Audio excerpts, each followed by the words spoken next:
ಇಡೀ ಪ್ರಪಂಚದಲ್ಲೇ drug mafia ಇದೆ ಅಂತ ಮಂಡ್ಯದಲ್ಲಿ ಸಚಿವ ಚಲುವರಾಯಸ್ವಾಮಿ ರಿಯಾಕ್ಟ್ ಮಾಡ್ತಾ ಕರ್ನಾಟಕ ಪೊಲೀಸರ ಸಹಕಾರದಿಂದಲೇ ಮಹಾರಾಷ್ಟ್ರ ಪೊಲೀಸರು ಈ ದಾಳಿಯನ್ನ ನಡೆಸಿರೋದು.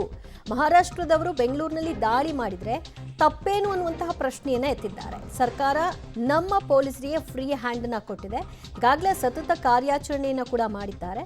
ಅದರ ಪರಿಣಾಮವಾಗಿ ಈಗ ಮಹಾರಾಷ್ಟ್ರದ ಜಂಟಿ ಕಾರ್ಯಾಚರಣೆ, ಕರ್ನಾಟಕ ಮಹಾರಾಷ್ಟ್ರ ಜಂಟಿ ಕಾರ್ಯಾಚರಣೆಯಲ್ಲಿ ಈಗ ಲಭ್ಯವಾಗಿದೆ. ತಪ್ಪೇನು ಅಂತ ಪ್ರಶ್ನಿಸ್ತಾ ಇದ್ದಾರೆ. ಆದರೆ ಗೃಹ ಸಚಿವರು ಹೇಳಿದ್ದನ್ನ ಒಂದು ಸರಿ ಕೇಳಿಸ್ಕೊಂಡಿದ್ದಿದ್ರೆ ಬಹುಶಃ ಈ ತಪ್ಪೇನು ಅನ್ನೋಂಥ ಪ್ರಶ್ನೆ ಬರ್ತಿರ್ಲಿಲ್ವೇನೋ. ಈ ದೇಶದಲ್ಲೆಲ್ಲ ಈ ಪ್ರಪಂಚದಲ್ಲಿ ಡ್ರಗ್ ಮಾಫಿಯಾ ಇದೆ. ಈ ಪ್ರಪಂಚದಲ್ಲಿ ಅವನು ಜೊತೆಲೇ ಓಡಾಡ್ತಾನಂತೆ. ಎಲ್ಲ ದೊಡ್ಡ ದೊಡ್ಡ ಲೀಡರ್ಗಳ ಜೊತೆಲಿ ಆ ಡ್ರಗ್ ಮಾಫಿಯಾ ಇದೆಯಲ್ಲ, ಅವ್ನು ಹಿಡಿಯೋಕ್ಕಾಗ್ತಾಯಿಲ್ಲ. ಅವನ್ನ ಹಿಡಿಲಿಕ್ಕೆ ಕಾನೂನು ವ್ಯಾಪ್ತಿಗೆ ಬರ್ತಾ ಇಲ್ಲ. ನಾನು ಮೊನ್ನೆ ಯಾರ ಹತ್ರನೂ ಮಾತಾಡಿದೆ, ಇದು ಹೆಂಗ್ರಿ ಇಷ್ಟೊಂದು ಪ್ರಪಂಚದ ಆದ್ಯಂತ ಹಬ್ಬಿರ್ತಕ್ಕಂಥ ಈ ಡ್ರಗ್ ಮಾಫಿಯಾನ ಅಂತ.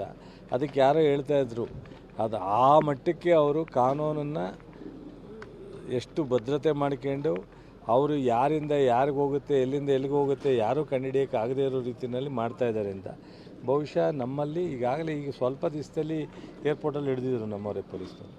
ಸ್ವಲ್ಪ ದಿವಸದಲ್ಲಿ ಬೆಂಗಳೂರಲ್ಲಿ ಹಿಡಿದಿದ್ರು. ನಿರಂತರವಾಗಿ ನಡೆಯುತ್ತೆ ಇದು. ಹೇಳಲಿವೇನ್ರಿ, 2 ವರ್ಷದಲ್ಲಿ 50 ಕಡೆ ಹಿಡಿದವ್ರು ನಮ್ಮವರು. ಎಲ್ಲೋ ಒಂದು ಕಡೆ ಅವ್ರಿಗೆ ಯಾವುದೋ ಲಿಂಕ್ ಸಿಕ್ಕಿ ಬಂದಿದ್ರೆ ಅದು ಅಪರಾಧ ಏನು? ಇಡೀ ರಾಷ್ಟ್ರದಲ್ಲಿ ಎಲ್ಲ